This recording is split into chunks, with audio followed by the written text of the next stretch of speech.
नमस्ते फ्रेंड्स, कैसे हैं आप सभी। आशा करती हूँ कि बढ़िया होंगे। तो फ्रेंड्स, आज से ना मैं सुबह सुबह अपने घर में झाड़ू पोछा नहीं करूँगी, ना ही बर्तन कपड़े करूँगी, ना ही बच्चों के लिए खाना बनाऊँगी। सबके लिए मेड हायर करूँगी और सुबह उठ के सबसे पहले मैं पर्स टांग कर जिम जाऊँगी।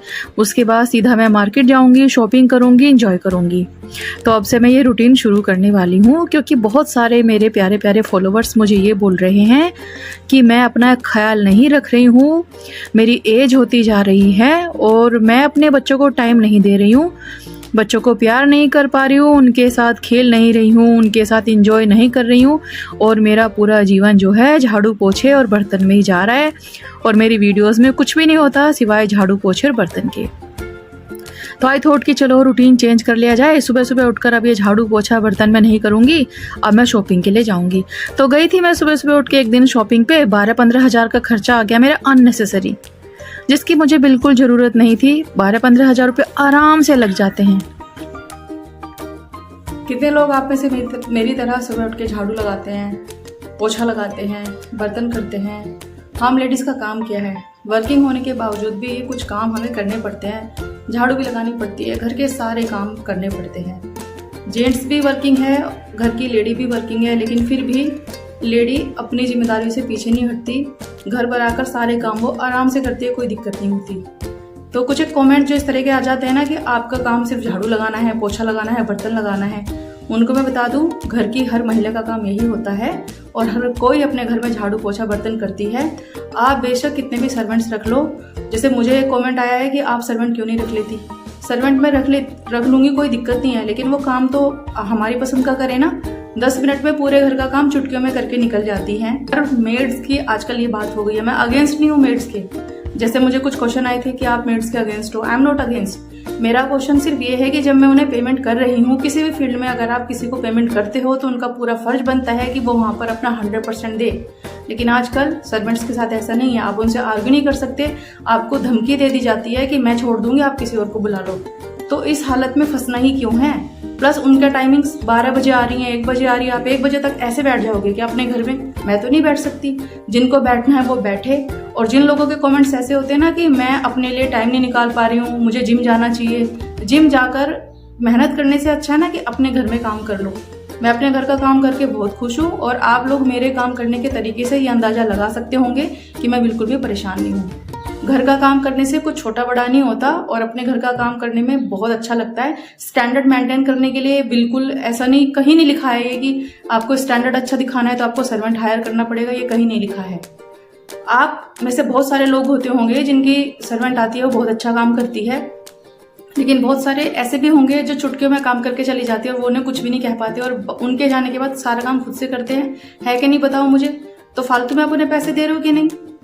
तो जब तक शरीर चल रहा है, बॉडी चल रही है, तो खुद कर लो। एक टाइम मेरा भी ऐसा आएगा कि मुझे सर्वेंट रखना पड़ेगा, लेकिन जब तक मेरी एज है मैं खुद तो कर लूँ। अभी इतनी बूढ़ी नहीं हुई हूँ मैं। और जो लोग इतना कंसर्न दिखाते हैं ना मेरे लिए कि उम्र हो रही है, घर का काम करना छोड़ो, सर्वेंट लगा लो, मैं उनको बता दूं अभी बहुत बहुत टाइम है मेरे पास, बहुत कुछ कर सकती हूँ मैं। 40 साल की उम्र इतनी नहीं हो जाती कि भाई आप थक गए हो, बूढ़े हो गए हो। दिमाग की बात होती है सारी। आप अपने दिमाग से सोचना छोड़ दो कि आप बूढ़े हो रहे हो। मैं तो नहीं सोचती। हमारे घर की शुरुआत ना इंडिया में स्पेशली झाड़ू पोछे से ही होती है और हर गृहिणी करती है। कोई शर्म वाली बात नहीं होती। जिनको ये लग रहा है कि हम अपना टाइम वेस्ट कर रहे हैं ना घर में झाड़ू पोछा बर्तन के साथ, तो वो अपने घर में ना करें। आप लोगों के घर में जिनके ऐसे कमेंट्स होते हैं उनसे सिर्फ मेरा सवाल है, आप लोगों के घर में जेंट्स करते हैं क्या ये सारे काम? लेडीज ही तो करती होंगी। आप वर्किंग है, खूब अच्छा कमा रही हैं तो बात अलग समझ में आता है कि चलो आपके घर में सर्वेंट्स आपने हायर कर लिए। लेकिन मैंने ऐसे भी देखे हैं कि कुछ नहीं कर रही हैं लेकिन घर का काम नहीं करना है, चाहे जैसा भी हो, गंदा हो, सड़ा हो, खाना टेस्टी बने या ना बने, बस मुझे कुछ नहीं करना। तो ये धारणा, ये सोच मेरी नहीं है। जिनकी है वो करवाएं अपने सर्वेंट से काम या जिससे भी करवाना हो। जब तक मेरे हाथ पैर चल रहे हैं मैं खुद करूंगी और किसी का दबाव या प्रेशर नहीं है मेरे ऊपर, मेरी फैमिली वालों का कि नहीं तुम ही करोगी। मैं अपनी शांति के लिए करती हूँ। झाड़ू पोछा, बर्तन, कपड़े, खाना बनाना, ये जिंदगी होती है हर महिला की। कितना भी चाहे आप स्मार्ट बन जाए, कितने भी वर्किंग हो जाए, कितना भी कमा ले, पर कहीं ना कहीं ये सारे काम हमें करने पड़ते हैं। और इसका मतलब ये नहीं कि हम मर रहे हैं ये काम करके, खुशी खुशी करते हैं। अपने लिए बेशक हम कॉम्प्रोमाइज कर सकते हैं, लेकिन फैमिली के लिए नहीं कर सकते। कितने भी थके हो, बीमार हो, कोई एक बार कह दे आपको उठ के कि ये काम कर दो, तुरंत कर दोगे। क्यों? क्योंकि फैमिली से प्यार करते हो। और रही बात मेरी, जिनको मेरे लिए टेंशन है, थोड़ा सा जिनको मेरी चिंता होती है कि मैं अपने परिवार को ध्यान नहीं दे रही हूँ, मैं उनको बताऊँ मैं अपने परिवार का बहुत अच्छे से ध्यान देती हूँ। जो भी थोड़ा सा काम कर लेने से मैं इतनी बिजी हो गई कि फैमिली को टाइम नहीं दे पा रही। तो ये धारणा गलत है, थोड़ा दिमाग अपना हटाइए इन चीज़ों से। और अगर किसी को अच्छा नहीं बोल सकते तो बुरा भी मत बोलो। यहाँ पर कुछ चीज़ें अगर शेयर हो रही हैं तो कुछ सिखाने के पर्पज से शेयर हो रही है। कुछ एक कमेंट की हमेशा छोटा घर छोटा घर, अरे छोटा घर आपने सोचा कभी कि मैं क्यों ये बोल रही हूँ? मैं आपको सिर्फ इतना बताना चाहती हूँ कि मैं एक बड़े घर में रहती थी और ये छोटा घर है उस घर के हिसाब से। ये मेरी शिकायत नहीं होती कि ये छोटा घर है, मैं मर रही हूँ इस घर में, ऐसा नहीं है। घर मेरी पसंद का है, मैंने लिया है, मैंने पैसे खर्च करे हैं। जब मैं ले रही थी मुझे दिखाई नहीं दे रहा था कि घर छोटा है मुझे दिक्कत आएगी, नहीं, मैं एडजस्ट करने के आइडिया शेयर करती हूँ। दिमाग पता नहीं कहाँ चला जाता है कुछ लोगों का, ये नहीं देखते कि मैं कह क्या रही हूँ। गलत गलत पोर्ट्रे करनी है हर चीज। पहले सोच तो लो, टॉपिक तो देखो क्या है। आप हमेशा एक ही चीज झाड़ू पोछा झाड़ू पोछा झाड़ू पोछा। हम मम्मियों की जिंदगी में ना झाड़ू पोछा बहुत मैटर करता है। सुबह उठ के मैं आपको दिखा दूं कि पर्स टांग के मैं मार्केट जा रही हूँ, शॉपिंग जा रही हूँ, मैं जिम जा रही हूँ, ये दिखाऊं मैं आपको?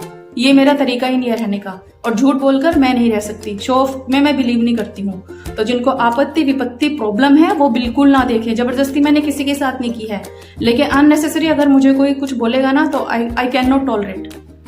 मैं अपनी लाइफ अपने कुछ आइडिया शेयर करती हूँ। इसका मतलब ये नहीं कि जिसका भी जो मन होए वो कुछ भी बोल के चला जाए। अरे आप कुछ अच्छा नहीं बोल सकते तो गलत भी मत बोलो। किसी को मोटिवेट करने के लिए 2 मीठे शब्द तो बोल नहीं रहे हो और उसकी लेग पुल करके उसको डिमोटिवेट कर रहे हो।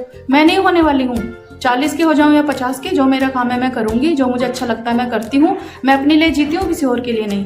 मुझे दूसरों को नहीं दिखाना कि मैं क्या कर रही हूँ। मैं जिस काम को करके खुश होती मैं वो करती हूँ, भाड़ में जाए दुनिया। ये फंडा आप लोग भी बना लो। दूसरे को खुश करने के चक्कर में रहोगे ना तो जिंदगी भर डिप्रेशन में रहोगे, एंजाइटी में घूमोगे, परेशान रहोगे, क्योंकि आप किसी दूसरे को खुश कभी नहीं रख सकते, कभी नहीं।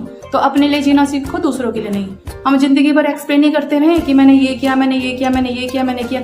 आप लोग में से कई लोग वीडियो देखते नहीं है, कमेंट करने के लिए भाग कर आ जाते हैं। सोशल प्लेटफॉर्म पे अगर आप कुछ देख रहे हैं पहले देख तो लो पूरा, फिर उसके आंसर करो, कमेंट करो। मैं ये नहीं कह रही कमेंट मत करो, आई नो कि अच्छे बुरे सभी तरह के कमेंट्स आएंगे, पर कुछ भी लिख देते हो पहले देख तो लो कि टॉपिक क्या है, किस पर्पज से वीडियो बनी है, क्या मैं कहना चाह रही हूँ, वो नहीं देखना है, बस कुछ भी बोल के चले जाना है। ऐसा मत करो यार, इंसान है, हम लोग भी हर्ट होता है। भगवान नहीं है, अवतार नहीं है कि हम एकदम भरे पूरे हैं, सब कुछ बहुत अच्छे से आता है हमें। धीरे धीरे जो एक्सपीरियंस किया है, जो सीख रहे हैं वही शेयर कर रहे हैं। हमने नहीं कहा कि हमने कोई इसकी क्लासेस ली हैं या फिर कोई हमें स्पेशल कोर्स किया है, नहीं। धीरे धीरे रहते रहते सब समझ में आ जाता है, बहुत ज्ञान हो जाता है लोगों को। कई बार छोटी छोटी सी उम्र के लोग भी बड़े ज्ञानी होते हैं, क्यों? क्योंकि उन्होंने एक्सपीरियंस किया है। और कई बार कई लोग बूढ़े हो जाते हैं, इनफैक्ट दुनिया से भी चले जाते हैं, लेकिन उनको कोई सेंस ही नहीं होती। ऐसे भी लोग होते हैं, क्यों? क्योंकि उन्होंने कुछ सीखने की कोशिश नहीं करी। तो एक दूसरे को नीचा दिखाना बंद करें और जिंदगी में आगे बढ़े। थोड़ा सा खुश रह लो यार, खुशियां बांटो। रखा ही क्या है जिंदगी में? आजकल देख रहे होंगे ना, थोड़ी थोड़ी दिनों में कुछ ना कुछ बैड न्यूज सुनने को मिल ही जाता है। तो क्यों किसी को परेशान कर रहे हो? जियो और जीने दो। तो हम तो भैया झाड़ू पोछा लगाएंगे, खाना बनाएंगे, यही वीडियो शेयर करेंगे। जिसको देखनी है देखो, नहीं देखनी है कृपया हमारे चैनल से जाएं। हम किसी को जबरदस्ती नहीं खींच रहे हैं कि आओ देखो, पर प्लीज ऐसे कमेंट ना करो कि झाड़ू पोछे से बाहर निकलो। कैसे निकल जाए भैया? एक औरत की जिंदगी में ना झाड़ू पोछे के अलावा बहुत कुछ होता है, लेकिन घर की शुरुआत होती इसी से है। तो हम तो इसी से शुरुआत करेंगे अपने घर की, और जो हम करते हैं वही दिखाते हैं। फालतू की झूठबाजी मैं नहीं दिखा सकती कि फालतू में जाऊं आप लोगों को दिखाऊं कुछ भी कि मैं यहाँ घूम रही हूँ वहां घूम रही हूँ। मैं जो करती हूँ वही तो शेयर करूंगी। तो जिनको देखना है देखें, और नहीं देखना है भैया राम राम जी, जाए यहाँ से प्लीज। तो मैं दुआ करूंगी उन लोगों के लिए जिनके पास सर्वेंट है और जिनको मेरी चिंता है। भगवान करे आपके घर में 20-20 नौकर काम करें। मेरे घर में नौकर नहीं है और ना ही मुझे रखने हैं, क्योंकि मुझे दिक्कत होती है तो मैं नहीं रख सकती। तो चलिए फिर फालतू की चीज़ों में टाइम वेस्ट ना करते हुए आ जाते हैं वीडियो के मेन पॉइंट पर। आज ले लेते हैं कुछ प्यारे प्यारे लोगों के नाम। सबसे पहले सैंडी दोसांझ जी, रितु कपूर दिल्ली से, महविश आरिफ जी पाकिस्तान से, शैलजा वैद्या जी, माही वर्मा, शुभम कुमार, पूजा मेहरा, नमिता मिश्रा लखनऊ से, उषा मूलचंदानी, मनी रेखा लामा, विनीता सौरभ चौहान, अंजू खाटू श्याम जी, अनीता गौर देहरादून से, प्रियंका सिंह हिमाचल से। तो थैंक यू सो मच। बहुत बढ़िया लगता है आपके कमेंट्स पढ़ के, मोटिवेशन मिलता है और अगले दिन फिर से झाड़ू पोछा लगाने का मन करता है। बाय द वे शाम हो चुकी है, ये शाम का समय है। झाड़ू पोछा सब कुछ खत्म करके लंच वगैरह बना के, शाम को बारिश हो गई एकदम से, तो मुझे बनाने थे करेले।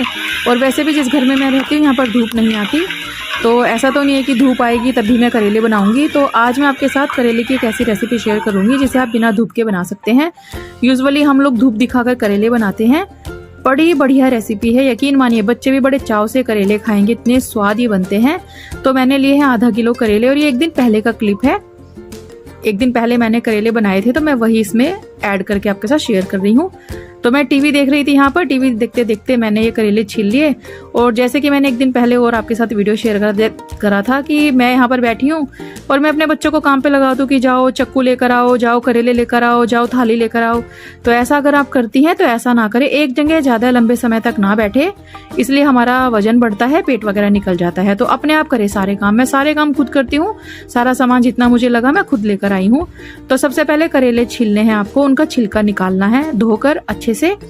उसके बाद जो छिलका है और जो करेले के अंदर बीज होते हैं ना गाइस, उन बीज के ऊपर एक छिलका होता है सफेद रंग का, वो निकालना है। और जो करेले के छिलके और बीज है उन्हें नमक डाल के मामदस्ते में कूट लेना है। और जो करेले होते हैं इन पे नमक लगाकर 15 मिनट के लिए रख देना है। और सेम ये जो मसाला है छिलकों वाला, इसमें भी नमक डाल के अच्छे से रखना है 15 मिनट। 15 मिनट में नमक की वजह से सारा कड़वापन करेले का और इन छिलकों का निकल जाएगा। दोनों चीजों को साफ पानी से अच्छे से धो लेना है 2 से 3 बार, ताकि जो भी कड़वापन है वो निकल जाए। छलनी में भी आप इन्हें रख सकते हैं या फिर निचोड़ कर साइड में रख सकते हैं। ये बहुत ही बढ़िया रेसिपी है। फिर ना आपको इन्हें स्टीम करना है। देखिए मैंने एक छलनी में रख दिया, पानी डालकर कढ़ाई में पानी डाला, छलनी में करेले और साथ में इसका छिलका मसाला सब रख दिया। और देख सकते हैं आप छिलका भी है करेले का और जो बीज के ऊपर इसकी स्किन है वो भी दोनों साथ में रख दिया एक ही छलनी में। और मैंने इन्हें सिर्फ 8 मिनट के लिए मीडियम आंच पर स्टीम कर लिया। तो उबालना नहीं है, सिर्फ स्टीम करना है। किसी भी कढ़ाई में, कुकर में नीचे पानी रखकर कोई थाली में करेले और वो जो छिलके का मसाला है दोनों रखकर आपको स्टीम करना है। और इस टाइम पर नमक वगैरह कुछ नहीं लगाना है, नमक ऑलरेडी हमने लगा दिया था तो नमक का टेस्ट इसमें है।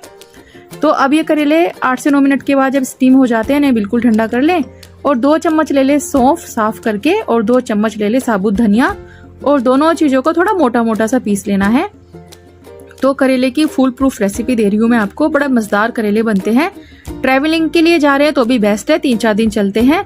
अब कुछ एक और कमेंट आ जाएंगे कि कैसी औरत है बासी खाना खिलाती है सबको। बासी खाना खिलाने वाली बात नहीं है। कुछ एक रेसिपीज ऐसी होती हैं जो 3 से 4 दिन चलती हैं। एक दिन में आप इन्हें खत्म नहीं कर पाते, हम तो नहीं कर पाते। जो कर रहे हैं वो कर ले भाई, सबका अपना अपना एक वे ऑफ लिविंग है, वे ऑफ ईटिंग है, तो हम नहीं कर पाते। एनीवेज रेसिपी पे आते हैं। कढ़ाई में थोड़ा सा तेल, जीरा, हींग, थोड़ी कलौंजी, थोड़ा सा मेथी दाना डालकर ये करेले के छिलके और बीज का मसाला है जो हमने कूट के तैयार किया था, स्टीम करा हुआ मसाला इसमें डालेंगे। 3 प्याज डालेंगे बारीक कटी हुई, एकदम बारीक प्याज चॉप कर लीजिएगा। दोनों चीजों को 2 मिनट के लिए भून लेंगे मीडियम आंच पर। उसके बाद इसमें डालेंगे हरी मिर्ची, आप अपने स्वाद के हिसाब से डालिए। मेरी हरी मिर्ची हल्की तीखी होती है तो मैंने 4 से 5 डाली हैं।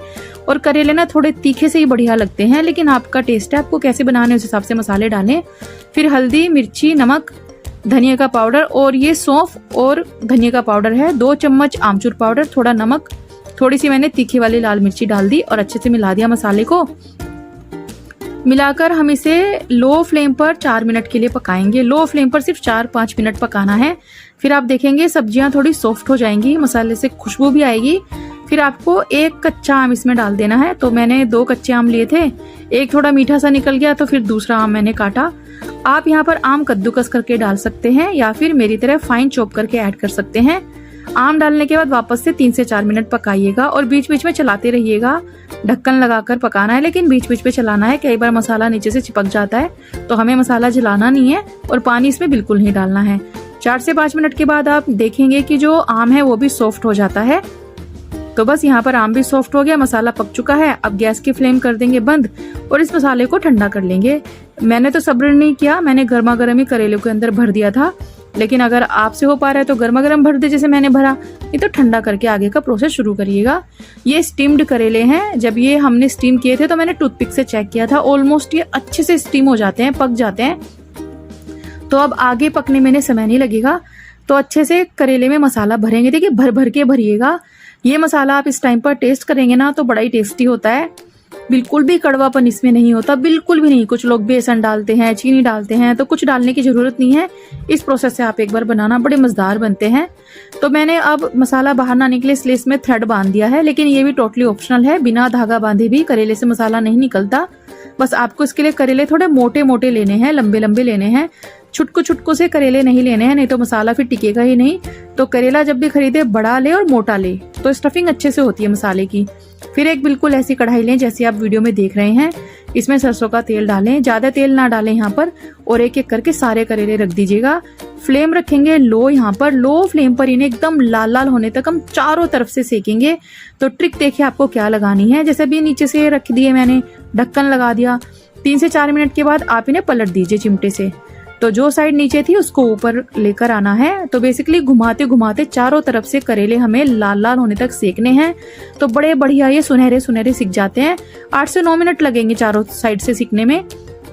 तो जल्दबाजी बिल्कुल ना करें। कई बार जल्दी जल्दी के चक्कर में करेलों को हम लोग बर्न कर देते हैं, कालापन आ जाता है, फिर स्वाद नहीं लगते। तो धीमी धीमी आंच पर पकाइएगा, लाल लाल होने तक पकाना है। एकदम लाल लाल कलर आएगा तो खुशबू भी अच्छी आएगी, और टेस्ट के तो कहने क्या। थोड़ा मसाला बच गया था करेलों का, वो हम लास्ट में डालेंगे। जब आपको लगे ना कि चारों तरफ से करेले अच्छे से पक चुके हैं, भुन चुके हैं, तब जो मसाला था वो डालकर 2 मिनट के लिए पका लीजिएगा। और ये देखिए कितने बढ़िया करेले बने हैं। एक एक करके करेला निकालें, और स्टफिंग देख सकते हैं बिल्कुल बाहर नहीं निकली। इतने गजब के बने हैं, इतने मस्त बने हैं। देखिए बेस्ट क्या होता है, किस तरीके से आप इन्हें खा सकते हैं। वैसे तो पूरी पराठा किसी के साथ खाएं, बड़े मजेदार लगते हैं, लेकिन अरहर की दाल, चावल और साथ में करेला खाना, आप मतलब आपको मजा आ जाएगा। इतना अमेजिंग कॉम्बिनेशन है। और ये मसाला आपको तभी डालना है जब आपके करेले बिल्कुल पक जाएं, और बस फिर इन्हें सर्व करिएगा आप। वीडियो पसंद आए तो लाइक कमेंट शेयर जरूर कीजिए।